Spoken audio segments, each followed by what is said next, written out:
Good evening. This is Orson Welles, your producer of a special series of broadcasts presented by the makers of Pabst Blue Ribbon, the Mercury Summer Theater of the Air.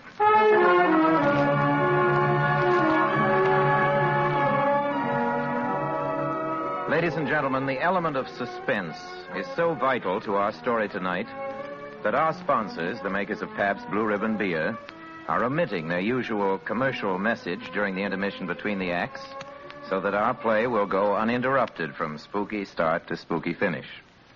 Therefore, let's give Ken Roberts his 45-second opportunity right now to extol the merits of that splendid, Ken? Of that blended, splendid Pabst Blue Ribbon. Those two words tell the whole flavor story. You see, every single drop of Pabst Blue Ribbon is the happy result of blending, the full flavor blending of never less than 33 fine brews. That's right.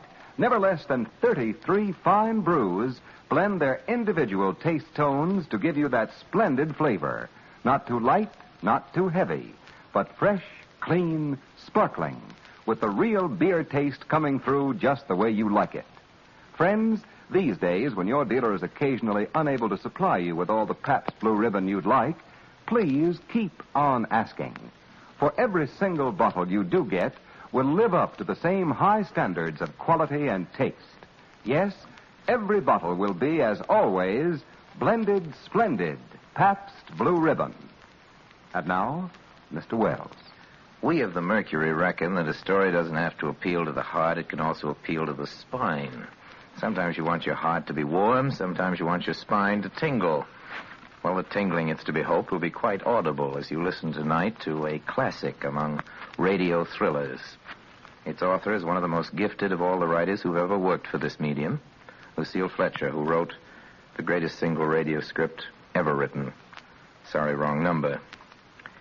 The title of this, her terrifying little tale of Gru for this evening, is another spine tingler by name The Hitchhiker.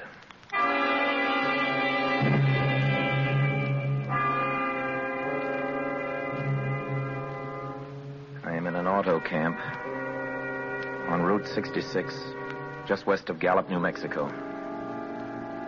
If I tell it, maybe it'll help me. It'll keep me from going crazy. But I must tell this quickly. I'm not crazy now. I feel perfectly well. Perfectly well. Except that I'm running a slight temperature. My name is Ronald Adams. I'm 36 years of age, unmarried, tall, dark, with a black mustache. I drive a 1940 Ford V8, license number 6B7989. I was born in Brooklyn. All this I know. I know that I'm at this moment perfectly sane. That it is not me who's gone mad, but something else. Something utterly beyond my control. But I must speak quickly. At any moment, the link with life may break. This may be the last thing I ever tell on Earth. The last night I ever see the stars.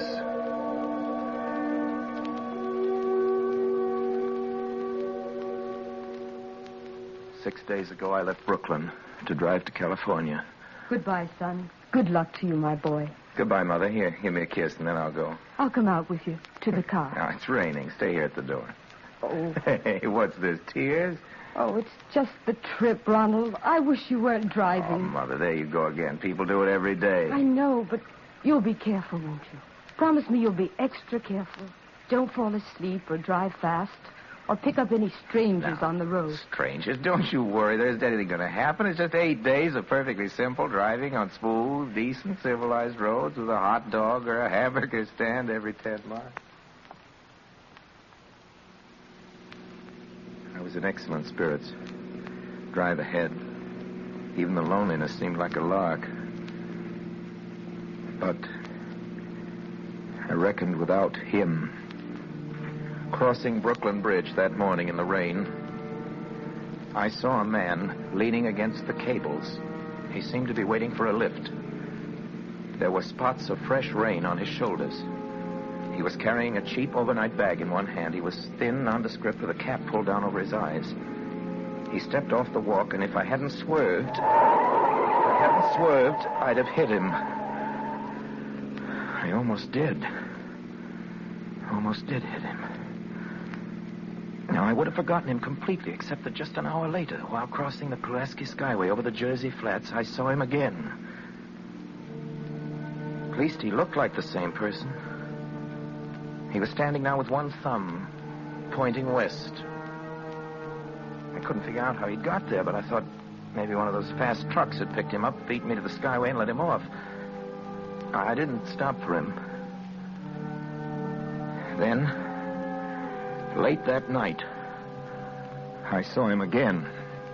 It was on the new Pennsylvania Turnpike between Harrisburg and Pittsburgh. It's 265 miles long with a very high speed limit. I was just slowing down for one of the tunnels when I saw him standing under an arc light by the side of the road. I could see him quite distinctly. The bag, the cap, even the spots of fresh rain spattered over his shoulders. He hailed me this time.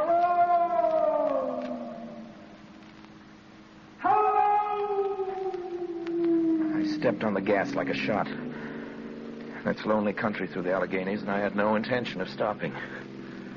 Besides, the coincidences, or whatever it was, gave me the willies. I stopped at the next gas station. Yes, sir. Fill her up, will you? Check your oil? No, thanks. Nice night, ain't it? Yes, it hasn't been raining here lately, has it? Not a drop of rain all week. Oh, no? I suppose that hasn't done your business any harm. Well, people drive through here all kinds of weather. Mostly business, though. Ain't many pleasure cars out in the turnpike this season of the I year. guess not. What about hitchhikers? Hitchhikers here? Why, what's the matter? Don't you ever see any? A guy'd be a fool to start out to hitchhike on this road. Look at it. Then you never see anybody? No. Maybe they get a lift before the turnpike starts. I mean, you know, just before the toll house. But then it's a mighty long ride. Most cars wouldn't pick up a guy for that long a ride. This is pretty lonesome country here, mountains and woods. Yeah. Hey, you ain't seen nobody like that, have you? Oh, no, it's just a technical question. Oh, I see. Well, that'll be $1.49 with the tax.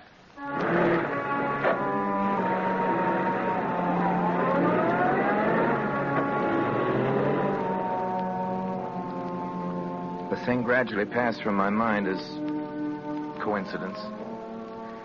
I had a good night's sleep in Pittsburgh. I didn't think about the man all next day until just outside of Zanesville, Ohio, I saw him again. It was a bright, sunshiny afternoon. The peaceful Ohio fields, brown with the autumn stubble, lay dreaming in the golden light.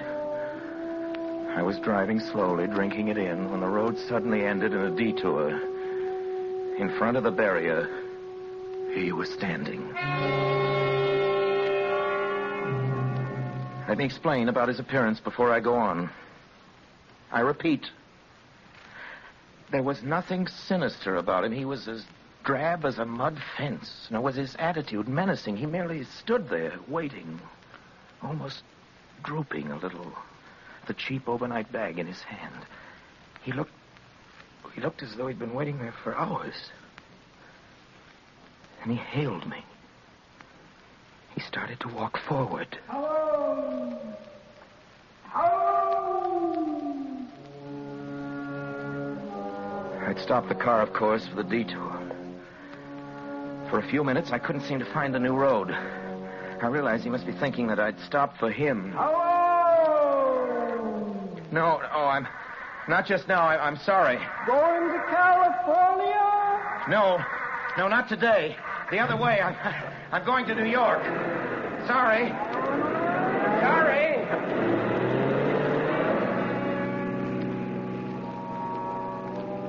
After I got the car back onto the road again, I felt like a fool.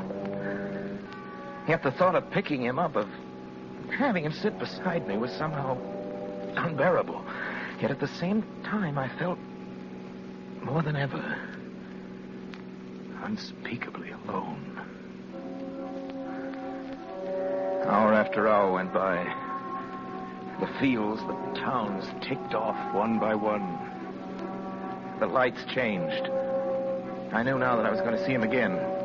And though I dreaded the sight, I caught myself searching the side of the road. waiting for him to appear.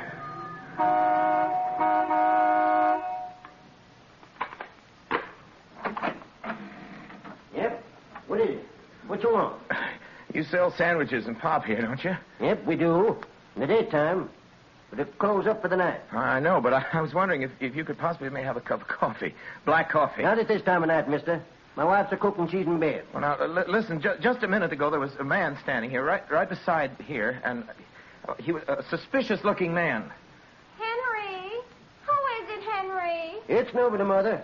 Just a fella thinks he wants a cup of coffee. Now, Go back into bed. I don't mean to disturb you, but you see, I was driving along when I just happened to look, and there he was. What was he doing? Nothing. You've been hitting a bottle. That's what's the matter with you. You got nothing better than do than wake decent folk out their hard-earned sleep. Now get going. Go on. But he looked as though he was going to rob you. I ain't got nothing in this stand to lose. Now on your way before I call out sheriff folks.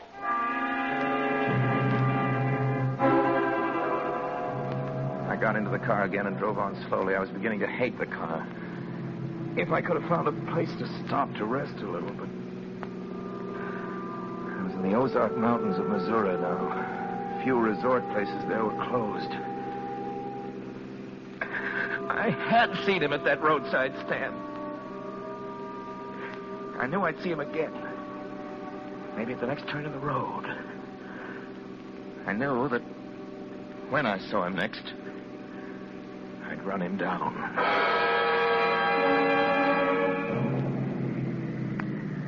But I didn't see him again until late the next afternoon. I'd stopped the car at a sleepy little junction just across the border into Oklahoma. Let a train pass by when he appeared. Across the tracks. He was leaning against a telephone pole. It was a perfectly airless, dry day. The red clay of Oklahoma was baking under the southwestern sun. Yet there were spots of fresh rain on his shoulders. I couldn't stand that. Without thinking, blindly, I started the car across the tracks. He didn't even look up at me.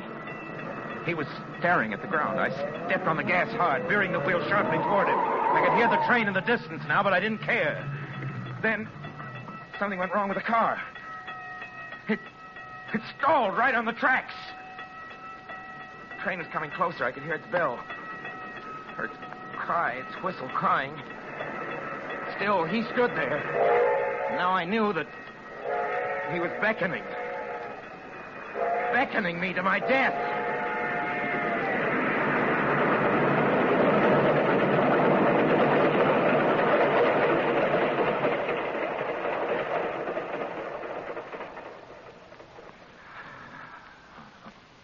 Well, I frustrated him that time. The starter had worked at last. I managed to back up, but after the train had passed, he was gone. I was all alone in the hot, dry afternoon.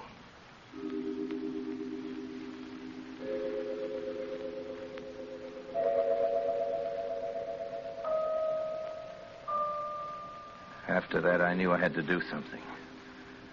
I didn't know who this man was or what he wanted of me. I only knew that from now on, I mustn't let myself be alone on the road for 1 minute. Hello there. Hello. Like a ride? What do you think? How far are you going? Amarillo. I'll take you to Amarillo. Amarillo, Texas? Yeah, I'll drive you there. Gee. Hop here. Mind if I take off my shoes? My dogs are killing me. No, go right ahead. Oh, gee, what a break this is. Swell car and decent guy, driving all the way to Amarillo. All I've been getting so far is trucks. You hitchhike much? Sure. Only it's tough sometimes in these great open spaces to get the break. Yeah, I think it would be, but I'll bet, though, if you got a good pickup and a fast car, you could get to places faster than, well, say another person in another car. I don't get you. Well, you take me, for instance. Suppose I'm driving across the country at a nice, steady clip of about 45 miles an hour. Couldn't a girl like you just standing beside the road, waiting for lifts, beat me to town after town, provided she got picked up every time in a car that was doing 65 or 70 miles an hour? I don't know. Maybe she could, maybe she couldn't. What difference does it make? Oh, no difference. It just... Crazy idea I had sitting here in the car. Oh, imagine spending your time in a swell car thinking of things like that. What would you do instead? What would I do if I was a good-looking fellow like yourself? Well, I'd just enjoy myself. Every minute of the time. I'd sit back and relax. If I saw a good-looking girl along the side of the road... Hey! Did you see him, too? See who? That man standing beside the barbed wire fence. I didn't see anybody. Right there. There was nothing, just a barbed wire fence. What did you think he was doing, trying to run into that barbed There wire was a man fence? there, I tell you. A thin, gray man with an overnight bag in his hand. I was trying to run him down. Run him down? You mean kill him? I'm trying to get rid of him. Or at least prove that he's real. But you say you didn't see him back there. You sure? I didn't see a soul. As far as that's Well, concerned... watch for him. Watch for him the next time. And keep watching. Keep your eyes peeled on the road. He'll turn up again. Maybe any minute now. There! Look there! How's this door work? I'm getting out of here. Did you see him that time? Did you see him? No, I didn't see him that time. And personally, mister, I don't expect never to see him. All I want to do is go on living. And I don't see how I will very long driving with look, you. I'm sorry. I don't know what came over me. Please, don't go. So if you'll excuse Please, me, you can't mister. go. Listen, how'd you like to go to California? I'll drive you all the way to California. Pink elephants all the way? No, thanks. Listen, please, just 1 minute. You know what I think you need, big boy? Not a girlfriend, just a good dose of sleep. There, I cut it now. No. No, you can't go. Leave your hands off of me, do you hear? Leave your hands Come back here, please. Come back.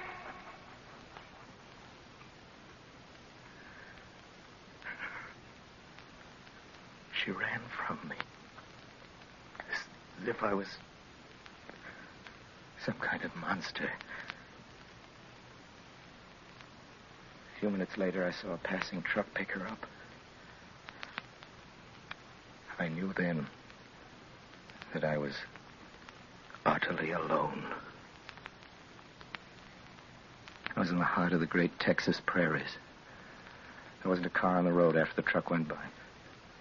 Trying to figure out what to do, how to get hold of myself. If I could find a place to rest, or even if I could sleep right here in the car. Just a few hours. Sleep. Just along the side of the road. I was getting my winter overcoat out of the back seat to use as a blanket. Just as a blanket. When I saw him coming toward me. Coming toward me. Emerging from the herd of moving steer. I didn't wait for him to come any closer. Maybe I should have spoken to him then. Fought it out then and there, for now he began to be everywhere. Whenever I stopped, even for a minute, for gas, for oil, for a drink, a pop, a cup of coffee, a sandwich, he was there. I saw him standing outside the auto camp in Amarillo that night when I dared to slow down. He was standing near the drinking fountain, a little camping spot just inside the border of New Mexico. He was waiting for me outside the Navajo reservation where I stopped to check my tires. I saw him in Albuquerque where I bought 10 gallons of gas. I was afraid now. Afraid to stop. I began to drive faster and faster. I was in lunar landscape now. The great arid mesa country of New Mexico. I drove through it with the indifference of a fly crawling over the face of the moon. Well, now he didn't even wait for me to stop. Unless I drove at 85 miles an hour over those endless roads. He waited for me. At every other mile. I'd see his figure. Shadowless. Flitting before me. Still in its same attitude. Over the cold and lifeless ground. Flitting over dried-up rivers. Over broken stones cast up by old glacial upheavals. Flitting in the pure and cloudless air.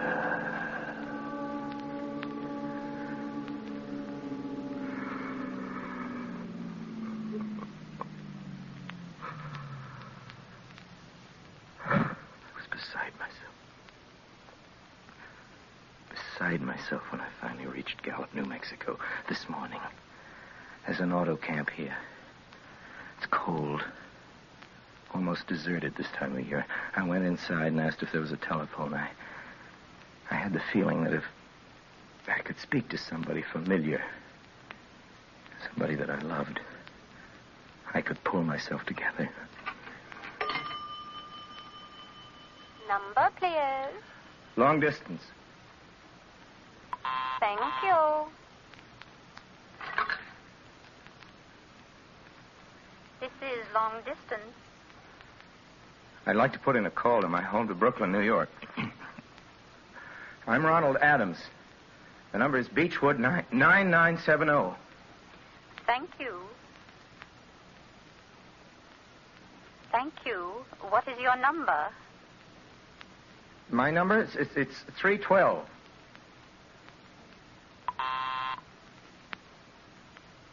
Albuquerque.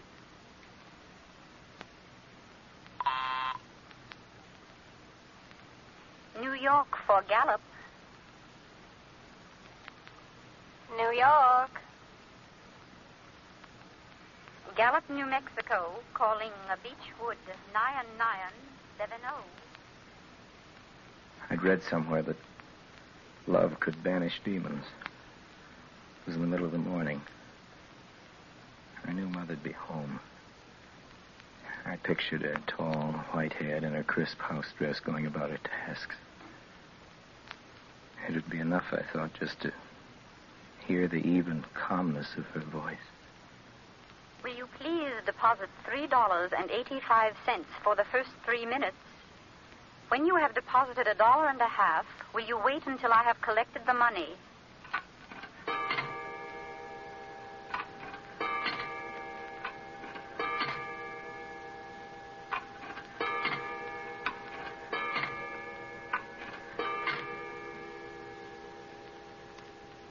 All right. Deposit another $1.50.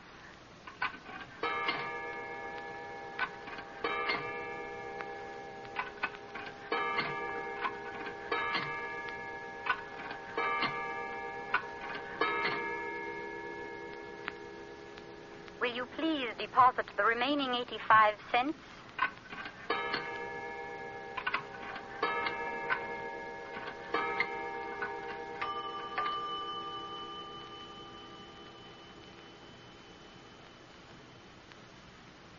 Ready with Brooklyn.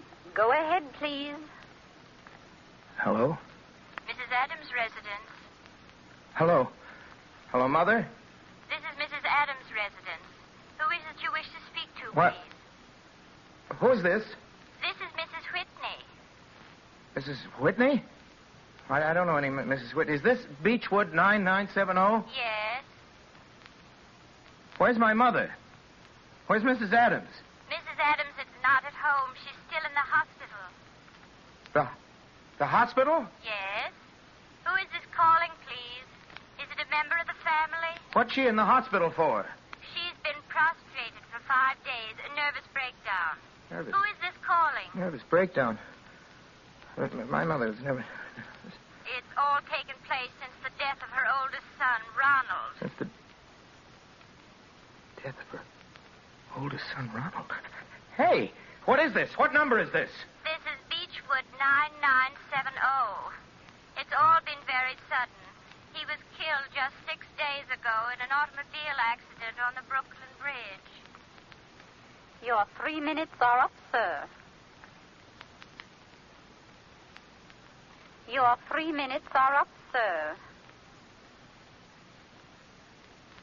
Your 3 minutes are up, sir.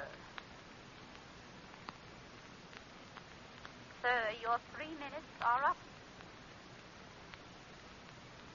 Your 3 minutes are up, sir. And so, I'm sitting here in this deserted auto camp in Gallup, New Mexico. And so I'm trying to think. I'm trying to get hold of myself. Otherwise I'll go crazy. Outside, It is night. The vast, soulless night of New Mexico. 1,000,000 stars are in the sky.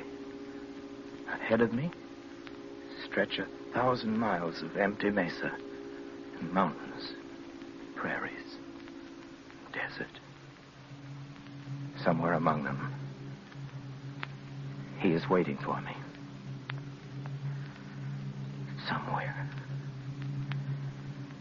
Somewhere I shall know who he is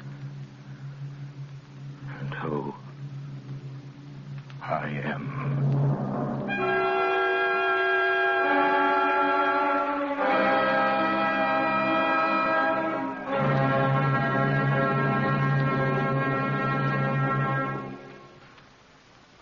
Orson Welles will be back in just a few seconds to tell you about next week's production of the Mercury Summer Theater. But first, the makers of Pabst Blue Ribbon wish to remind you that though you may not be able to get Pabst Blue Ribbon every time you want it in these days of grain restrictions, it is well worth your while to keep asking. For every bottle you do get will continue to live up to its name. And speaking of grain restrictions, not a single grain of wheat is being used in the brewing of beer and ale. And the grains that are being used by breweries are not the grains wanted for famine relief. Now, let me repeat. When you do get Pabst Blue Ribbon, you can be sure this truly great beer will be, as always, the happy blending of never less than 33 fine brews. As always, blended, splendid Pabst Blue Ribbon. Now, here is Orson Welles. Well, next week, ladies and gentlemen, we bring to your radio another Mercury favorite. We hope a favorite of yours. You've asked for it many times. We've performed it many times. Jane Eyre. And Jane will be played by a Mercury actress who was heard tonight and has been heard so often on our shows. One of the most gifted people we know in our business, Miss Alice Frost. Jane Eyre, then, with Alice Frost and your obedient servant. That's the same time next week, same station. Please join us. Until then, speaking for my sponsors, the makers of Pabst Blue Ribbon Beer, for all of us on the Mercury Theater, including Bernard Herrmann, who wrote and conducted the music on this program, I remain, as always, obediently yours.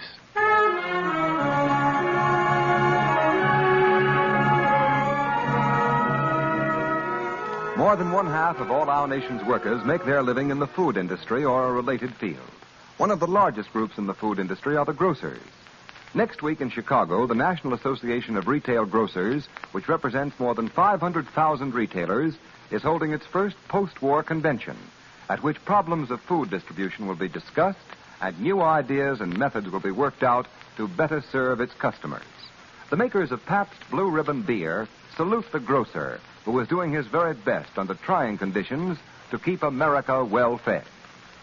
This program came to you through the courtesy of the Pabst Brewing Company of Milwaukee, Wisconsin, makers of blended, splendid Pabst Blue Ribbon. This is CBS, the Columbia Broadcasting System.